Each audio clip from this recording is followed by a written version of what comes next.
Ophthalmo vous est présenté par les docteurs Maxime Delbar et Camille Rambaud. Vous y trouverez des interviews d'experts reconnus sur des questions variées pour tous ceux qui souhaitent en savoir plus sur la spécialité ophtalmologique.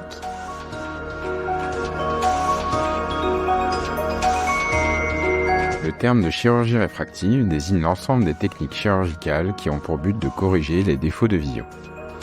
On distingue les chirurgies dites soustractives qui intéressent la cornée et dont le principe est l'ablation d'une partie du tissu cornéen au laser, et les chirurgies dites additives dont le principe est la mise en place d'un dispositif intracornéen ou d'une lentille intraoculaire. La chirurgie réfractive au laser représente aujourd'hui la deuxième intervention chirurgicale ophtalmologique en France, derrière la chirurgie de la cataracte. Les premières interventions de chirurgie réfractive ont eu lieu en 1970 en Russie, par kératotomie radiaire, technique abandonnée depuis. En 1983 ont été réalisées les premières photokératectomies réfractives, puis dans les années 90 ont eu lieu les premiers LASIK. Nous nous intéresserons dans cet entretien en 4 parties avec le docteur Gatinel aux techniques de photoablation, au laser excimer en PKR et en LASIK de la myopie, de l'hypermétropie et de l'astigmatisme. Nous publierons un épisode chaque semaine de ce grand format du podcast Ophthalmo sur la chirurgie réfractive.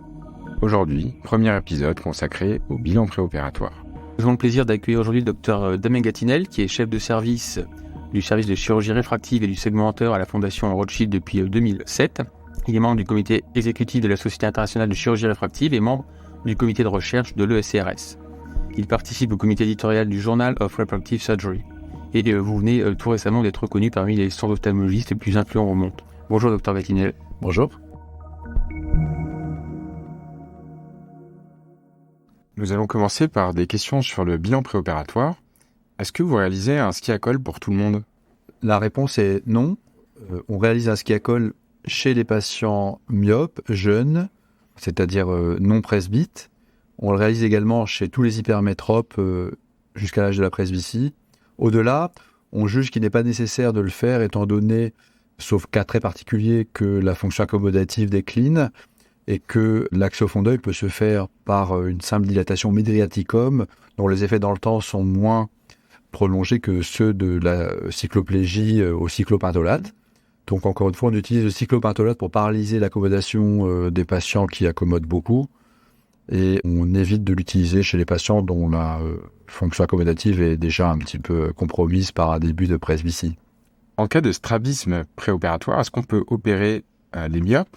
En cas de strabisme, est-ce qu'on peut opérer les hypermétropes ? Alors là, la problématique du strabisme est intéressante. On l'observe en demande parfois masquée, notamment chez les hypermétropes. Les patients sont hypermétropes et ont un strabisme. Le strabisme est compensé quand ils portent les lunettes ou les lentilles et apparaît quand ils perdent cette correction. Les patients sont souvent très complexés par le strabisme et la vraie demande d'une correction réfractive chez ces patients, c'est en fait de pouvoir avoir une sorte d'immunité contre le strabisme. Les patients pensent qu'en étant corrigés totalement, ils n'auront plus jamais de déviation oculaire. Alors c'est une demande qu'il faut systématiquement mettre en évidence chez les patients hypermétropes pour bien leur expliquer qu'effectivement, si on les corrige bien, a priori, le strabisme va se réduire considérablement, voire disparaître s'il disparaît en lentille ou en lunettes. Mais qu'en revanche, en cas d'évolution de la correction plus tard, il est susceptible de réapparaître plus ou moins. J'ai souvent posé la question à mes patients strabiques et hypermétropes de savoir si, avec une baguette magique, j'avais la possibilité de débarrasser soit du strabisme, soit des lunettes, quel serait leur choix ? Et 95% répondent, si ce n'est 100% pour être honnête, débarrassez-moi du strabisme et je garderai mes lunettes. Donc c'est vraiment une demande. Alors, le strabisme chez les myopes est plus rare. Là encore, c'est une discussion avec le patient qui consiste à lui demander quel est son statut oculaire avec correction. Si le strabisme disparaît ou est très intermittent avec sa correction, il est attendu qu'il en soit de même après la chirurgie et donc ça peut motiver le patient aussi pour à la fois ne plus porter de lunettes et de lentilles et avoir moins de déviation oculaire apparente. En cas de strabisme avec une bonne neutralisation, sans diplopie chez un patient hypermétrope avec une phropie, est-ce qu'on a un risque de décompenser sa diplopie en post-opératoire ? Alors c'est une question un peu complexe. En pratique, je pense que la réponse est plutôt non, dans le sens où on a, en tout cas en pratique, pas observé ce type de problème. On a en fait à gérer plutôt des problèmes de dominance chez les patients hypermétropes et notamment chez les presbytes. Les patients ne se plaignent pas forcément d'une diplopie, mais dans le cas où on veut, par exemple, chez un hypermétrope devenu presbyte, réaliser une correction en monovision, quand l'œil dominant, donc qu'on dédie à la vision de loin, est très dominant, les patients se plaignent parfois de ne pas pouvoir lire de près ou d'avoir une impression de dédoublement de la vision de près, justement, qui est en fait liée à la dominance majeure de l'œil dominant qui, même de près, impose sa vision et rend le patient finalement inapte à lire, sauf en se cachant cet œil dominant. Donc, ça souligne peut-être une question que j'anticipe chez vous, c'est l'importance du test en lentille chez les presbytes que je réalise systématiquement dès qu'on va envisager une monovision pour à la fois leur montrer ce qu'est la bascule ou la monovision et aussi être certain qu'un hypermétrope notamment très dominant pourra bénéficier d'une bonne vision de près. Il ne suffit pas d'être optiquement juste, il faut aussi qu'en vision binoculaire, la dominance ne soit pas un problème et masque la vision de près chez les gens très dominants sur œil dominant. Quels sont les critères de sécheresse oculaire préopératoire qui vont nous faire contre-indiquer la pratique d'un LASIK ou d'une PKR? Alors, c'est une bonne question. Il y a plusieurs types de critères. Il y a des critères d'anamnèse.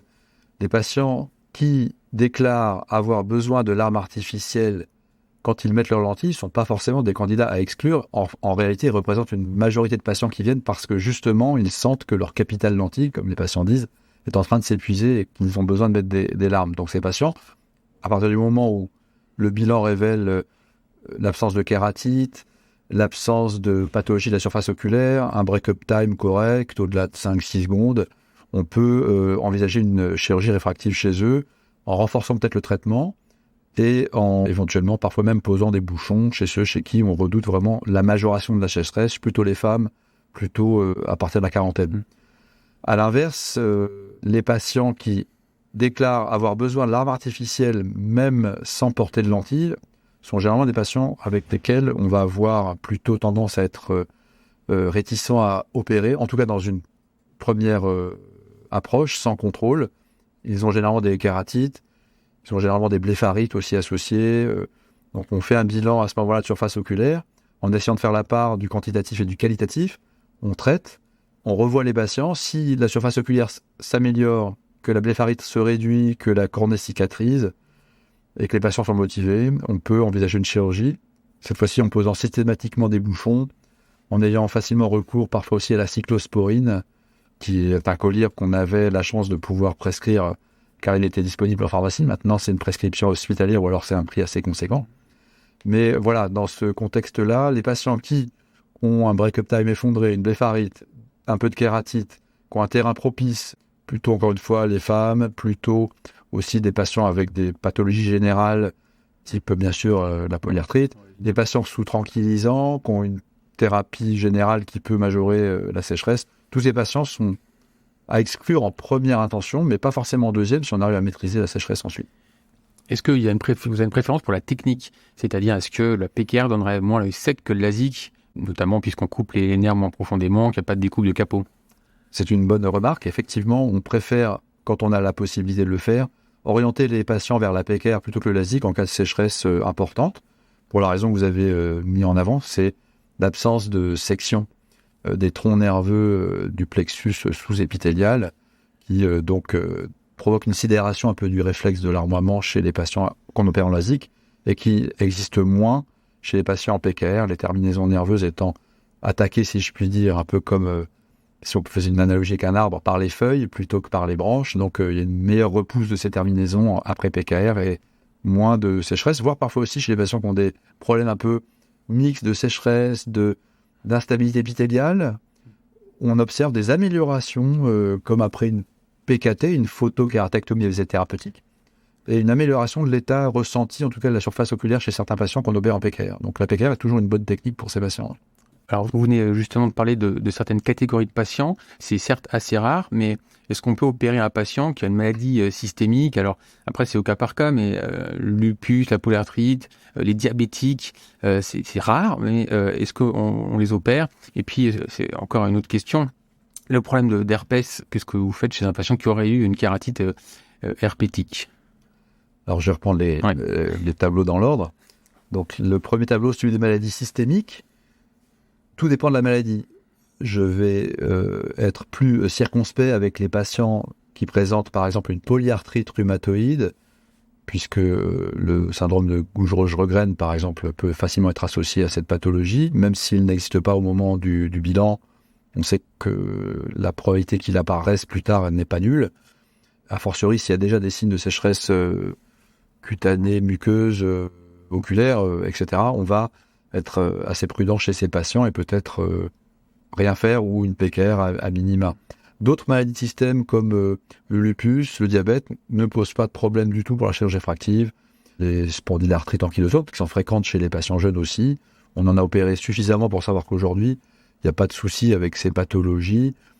Concernant l'herpès, l'antécédent donc d'une kératite herpétique cicatrisée sans séquelles, etc., sans dendrite actif, etc., n'est pas une contre-indication non plus.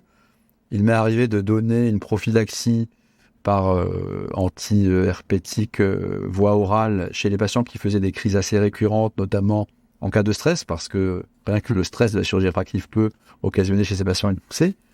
Chez ceux qui ont présenté une poussée dans le passé il y a longtemps, je ne fais même plus de prévention par voie orale. J'ai jamais eu de problème. Je crois n'avoir eu qu'une ou deux poussées d'herpès en post-opératoire depuis que j'opère. Chez des patients qui en avaient, je sais, parfois même, peut-être même pas connus pour cela. Et donc j'estime que c'est vraiment pas une menace ni un problème en chirurgie réfractive. D'accord. Alors, si on ne dispose pas, par exemple, du score que vous avez développé avec le Dr Saad sur l'Orbscan ou l'Antaillon, quels sont les critères pour décider d'opérer ou non une cornée qui serait dite limite? Parce que les scores, c'est une grande aide. On peut peut-être aussi aborder la biomécanique sur laquelle vous aviez travaillé. C'est peut-être on en parle beaucoup moins actuellement, mais est-ce que vous l'utilisez encore en pratique courante, la biomécanique cornéenne? Alors, on a un peu remis les choses en perspective. Effectivement, on s'est beaucoup intéressé au problème des cornées limites, qui sont légion, et dont on pensait qu'elles étaient des cornées susceptibles d'évoluer vers une pathologie de type kératocone, avec ou sans chirurgie d'ailleurs, mais encore plus vite avec effectivement que sans. On mesurait chez ces patients des biomécaniques souvent un peu limites également, donc on était toujours dans des cas limites, frontières. Et puis au fil des années, j'ai par divers recoupements, on pourrait dire comme ça, compris que la pathologie dite kératocone fruste, kératocone infraclinique, n'était pas une pathologie d'origine génétique ou susceptible d'évoluer pour son propre compte, mais l'expression d'un rapport particulier que les patients entretiennent avec leurs yeux, c'est-à-dire la pratique de frottement répété, dont j'insiste beaucoup, comme vous le savez peut-être, dans les communications à la fois professionnelles et grands médias, parce que il est évident, certain, logique, et je vous le dis dans ce podcast, comme je le dis dans des tribunes diverses et variées, c'est que j'en suis persuadé et que j'ai vérifié moi-même avant de dire des choses aussi à la fois simples et évidentes que c'était le cas. Donc que les cornées qui sont ces cornées déformées sont déformées par des frottements oculaires que les patients font de manière un peu excessive.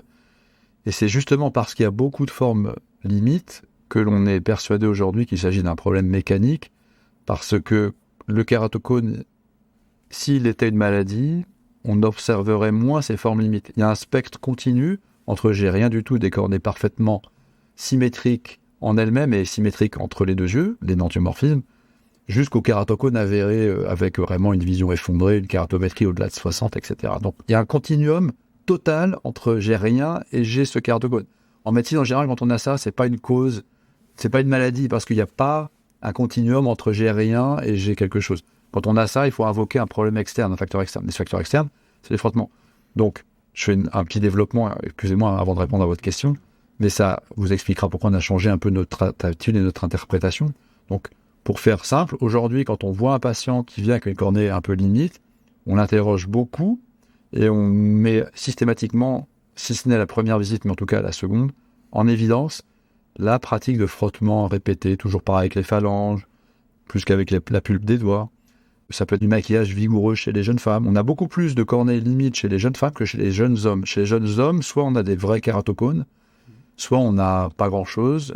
Mais chez les jeunes femmes, on a beaucoup de formes borderline parce que le démaquillage, notamment, semble être quelque chose qu'elles font un peu plus vigoureusement que les hommes. En tout cas, ça les conduit à se démaquiller, enfin à faire ce geste une fois par jour, et ça peut, 365 fois plusieurs années, développer des petites asymétries. L'autre chose qu'on sait aussi, c'est que les patients qui dorment sur le ventre ont plus d'asymétrie cornéenne. Et quand on a, par exemple, en chirurgie réfractive, un patient qui n'a pas l'air très atopique, qui n'a pas l'air de se frotter trop les yeux, mais qui a un asymétrique Bota, et c'est un eupapnure asymétrique, la première chose sur laquelle j'attire son attention, c'est comment dormez-vous ? Et 7 fois sur 10, 8 fois sur 10, ces patients nous répondent « je dors sur le ventre ». Et il y a un lien qui peut être soit une sorte de warpage induit par une compression nocturne, car quand vous êtes sur le ventre, vous êtes obligé d'avoir l'œil appuyé sur l'oreiller, ou alors une irritation chronique liée au contact des cils, voire des muqueuses oculaires avec la literie, qui déclenche l'envie de frotter le matin au réveil, et les patients n'en ont pas conscience. Donc une fois que j'ai fait ce petit développement, je vous explique pourquoi aujourd'hui, et c'est d'ailleurs très favorable à la chirurgie réfractive, on peut, de mon point de vue, opérer ces patients borderline avec la PKR, bien entendu, voire même le LASIK pour les petits borderline avec des cornées dont l'épaisseur n'est pas altérée, mais qui ont une petite asymétrie. A fortiori, quand on corrèle l'asymétrie, quand elle est que d'un côté, avec ses habitudes de frottement délétères, une très bonne question à poser, je parle aux jeunes collègues, quand vous voyez ces patients qui viennent avec une asymétrie d'un côté, par exemple, j'en ai encore vu 5 cet après-midi, où l'œil droit était parfait, l'œil gauche a une petite asymétrie. Vous faites en sorte que le patient se débarrasse de ses lunettes, de son téléphone portable, qu'il ait plus ou moins les mains libres, et vous lui dites « j'ai l'impression que vous frottez les yeux », le patient va dire « ah, peut-être un peu ». Pouvez-vous montrer comment vous faites ça ? Et le patient va spontanément, 9 fois sur 10 aussi, prendre la main et la diriger vers l'œil qui frotte le plus, inconsciemment. Un gaucher va utiliser la main droite, un droitier la main gauche, peu importe. Et quand vous allez voir ce frottement unilatéral qui correspond souvent à l'œil qui est le plus atteint, vous allez dire au patient, mais pourquoi m'avez-vous choisi cet œil-là ? Et le patient se dit, ah, je sais pas, j'ai fait au hasard. En fait, c'est jamais vraiment au hasard. La question suivante, c'est comment dormez-vous ? En général, ils dorment de ce côté-là. Donc, c'est très important chez chirurgie réfractive de faire une éducation au frottement chez ces patients. Ça prend du temps. Et on leur explique de plus frotter. Ensuite, effectivement, après, l'expérience du chirurgien joue. Chez les patients qui ont suffisamment frotté pour avoir des cornées altérées, une biomécanique, déjà, on voit des signes d'altération, il est recommandé, évidemment, soit de rien faire, soit une PKR, si la myopie le permet. Mais chez les patients qui ont, encore une fois, ces petites asymétries, une cornée dont l'épaisseur n'est pas vraiment altérée, c'est très important la pachymétrie, quand il y a un petit amincissement central qui commence, à cause des frottements, il faut vraiment se dire que déjà la cornée a souffert. Donc, en fonction de l'âge du patient, de sa motivation, de son degré de myopie, vous pouvez soit rien faire, soit une PKR, soit éventuellement un LASIK, mais c'est du cas par cas. Mais si le patient est très compréhensif, qui dit « ah oui, c'est vrai, je frotte », qu'il arrête, vous pouvez lui dire « écoutez, je vous crois, mais revenez dans 1 mois, 2 mois, 3 mois, on refait une topographie. Si dans 3 mois c'est stable, et qu'en plus vous m'expliquez que vous avez identifié ces gestes, que vous frottez plus, que vous avez arrêté de dormir la tête dans l'oreiller, etc., là, vous êtes en confiance pour opérer le patient, et vous opérerez plus de patients que si vous avez l'attitude en vous disant « oh là là, le score, il a moins 0,2, là, il a plus 0,1 de l'autre œil, ou l'indice de Belin, Ambrosio, il est un peu altéré, mais je comprends pas parce que ce patient, il a 37 ans, il a jamais rien eu avant, il est même pas allergique, etc. » Que le patient vous dit « ah oui, c'est bon, je frotte l'œil gauche, je dors un peu comme ci, etc. » Qu'il arrête, qu'il comprend bien, là, vous pouvez y aller, vous n'aurez jamais d'ectasie et de problème. Le problème du kératocone, c'est que c'est une pathologie assez incomprise. On pense que c'est une pathologie qui commence au niveau biomoléculaire par une altération de la synthèse, soit de la matrice, soit des fibrilles de collagène, qu'on n'a jamais d'ailleurs mis en évidence. Il n'y a aucun mécanisme probant biomoléculaire. On trouve des pistes, mais c'est jamais spécifique. C'est toujours un peu d'inflammation par-ci, un peu de truc par-là. Il n'y a pas de gène non plus. Pourtant, il y a plein de familles avec des kératocones. Enfin, plein. C'est que 15% des cas, les formes familiales. Et quand vous avez 2 gamins sur 5 qui ont un kératocone dans une fratrie, c'est les 2 qui se frottent les yeux à chaque fois. Les 3 autres qui n'ont rien, c'est parce qu'ils ne se frottent pas. Je referme la parenthèse. Donc on a cherché des gènes, on n'a jamais trouvé. Et le problème, c'est qu'il y a un contre-exemple, c'est la maladie de Marfan, où chez des patients qui ont une pathologie qui correspond à ce qu'on pense être le kératocone. Mais pour le coup, chez le Marfan, on l'a identifié. On connaît le gène, les gènes maintenant, l'atteinte sur la protéine fibrilline. Ces patients ont des cornées molles, ils ont même un tissu conjonctif collagène mou, ils ont des problèmes de ligaments dentaires, ils ont des luxations cristalliniennes spontanées atraumatiques, pour vous dire que le collagène est altéré. Et chez ces patients qui ne se frottent pas les yeux, en tout cas, la cornée est fine, mais elle est distendue de manière homogène par la pression intraoculaire, et elle est plate, puisque si vous prenez un ballon et que vous soufflez pour le faire gonfler, contrairement à peut-être ce qu'on pense intuitivement, sa courbure décroît. Donc un critère de Marfan, c'est où c'était, je crois, jusqu'à il y a peu de temps, une kératométrie et une myopie, enfin une kératométrie plate et une myopie, les deux, étant le signe d'une inflation du globe oculaire. Donc pas de frottement, mais un collagène mou, c'est le marfan. Et le kératogone, c'est pas du tout la même chose. C'est un amincissement focal. C'est une cornée qui se cambre au centre et par réaction de courbure s'aplatit sur les bords. Donc quand vous regardez vos topographies, maintenant je vais répondre à vos questions plus précisément sur les aspects topographiques qui doivent inquiéter, c'est perte de symétrie entre les deux yeux, amincissement local.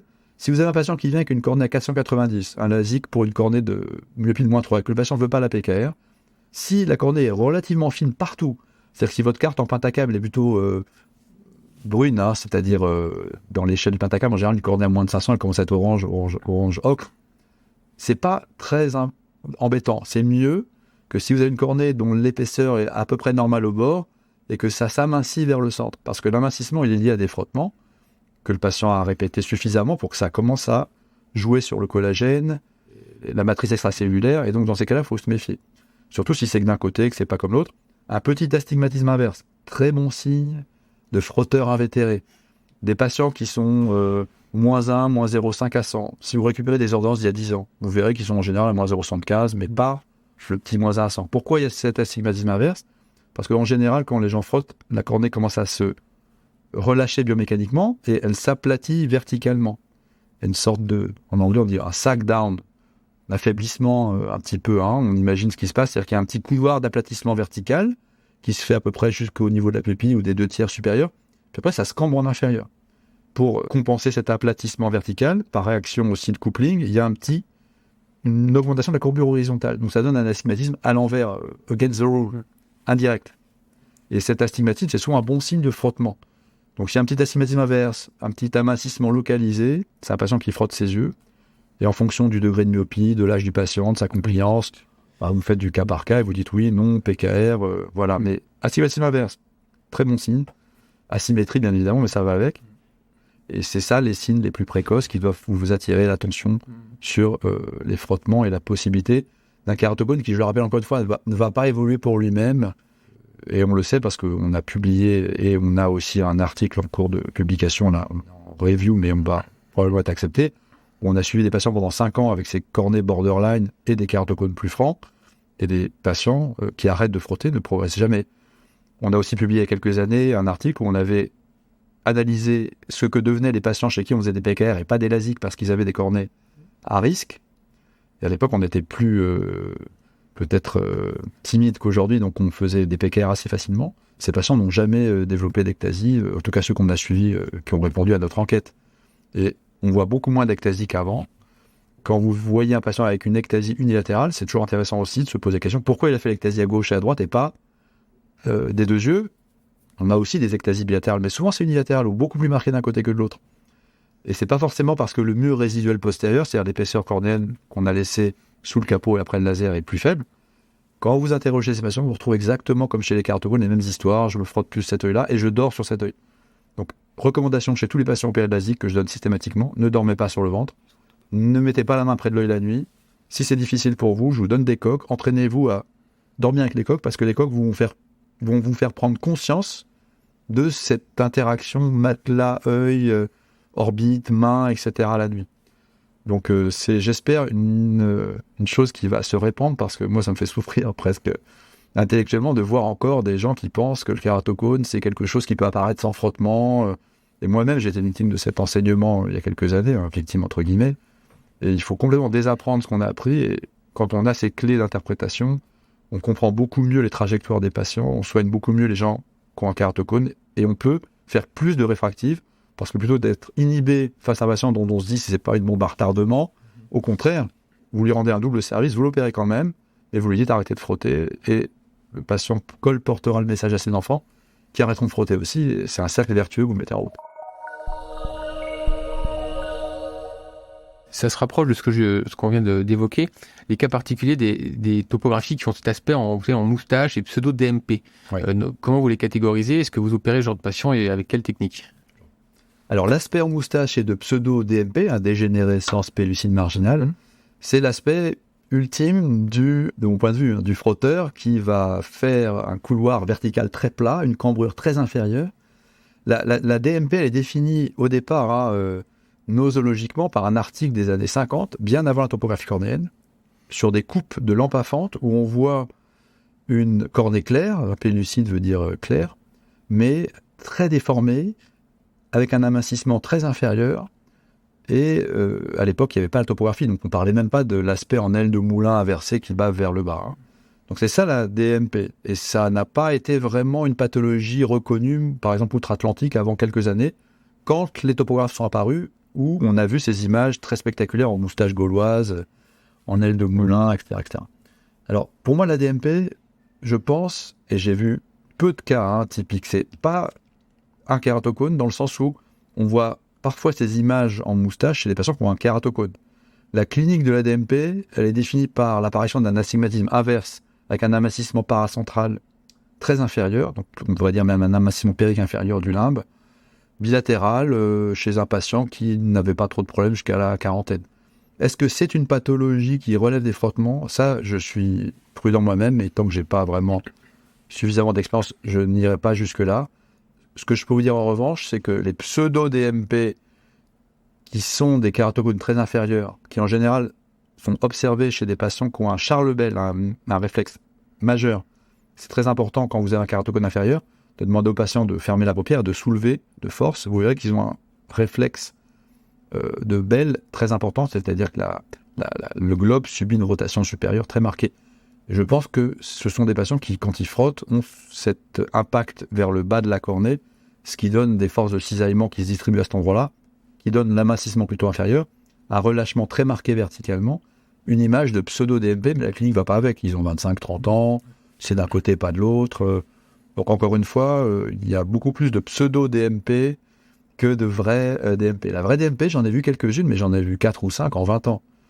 J'ai vu aussi des patients qui avaient des DMP qui étaient liés à des frottements. Je me souviens d'un patient qui travaille dans les ascenseurs, qui se frotte les yeux de manière très typique, et il se frotte avec l'index, le dos de l'index, donc c'est pas très bon, avec un geste très long comme ça. Il le fait en regardant un peu vers le haut, comme ça, et il me dit, je regarde vers le haut parce que comme ça, je peux me frotter la paupière, mais je pense que mon œil ne sera pas contaminé par la poussière que je ramasse dans les ascenseurs.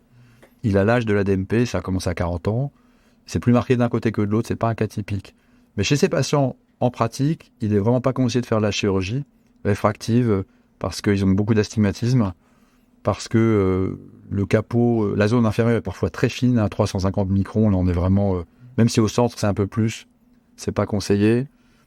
C'est des cas vraiment difficiles, même les greffes marchent pas très bien chez ces patients quand ils arrivent à un stade évolué parce que l'anneau limitant est très fin en inférieur.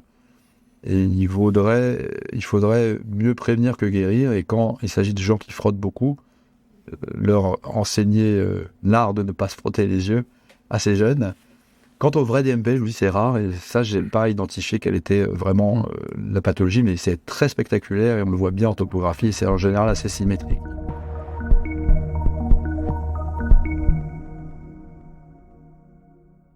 À la fin de ce premier épisode consacré au bilan préopératoire, je retiens que vous réalisez une cycloplégie ou cyclopatholate chez les jeunes hypermétropes non presbytes et qu'au-delà, ce n'est pas nécessaire puisque la fonction accommodative décline. On peut opérer des sujets hypermétropes strabiques en les informant que le strabisme peut réapparaître si la correction évolue dans le temps. Vous réalisez systématiquement un test en lentille avant de réaliser une monovision pour évaluer la tolérance du patient à la bascule. Concernant la sécheresse oculaire, les patients qui ont une sécheresse oculaire sont exclus en première intention, mais pas en deuxième intention, si on maîtrise la sécheresse.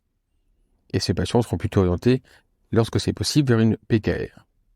Les patients présentant un lupus, un diabète ou une spondylarthrite ankylosante peuvent être opérés. Vous êtes plus prudent avec les sujets qui pourraient présenter un syndrome de Gougeot. L'antécédent de kératite herpétique n'est pas une contre-indication absolue. Lors de l'analyse de la topographie cornéenne, il faut être prudent devant une perte de symétrie entre les deux yeux, un amincissement local, notamment s'il est central, et devant un astigmatisme inverse, puisque ce sont des signes de frottement oculaire. Lors du bilan préopératoire, vous accordez une importance toute particulière à la position de sommeil et aux habitudes de frottement oculaire, mais je retiens également qu'il est important d'éduquer les patients opérés de chirurgie réfractive afin d'éviter une éventuelle ectasie cornéenne post-opératoire. Nous aurons le plaisir de retrouver le Dr Gatinel pour un deuxième épisode consacré à la chirurgie de la myopie très prochainement. Ophthalmo est disponible sur toutes les plateformes d'écoute. Si l'épisode vous a plu, laissez-nous un avis et partagez-le.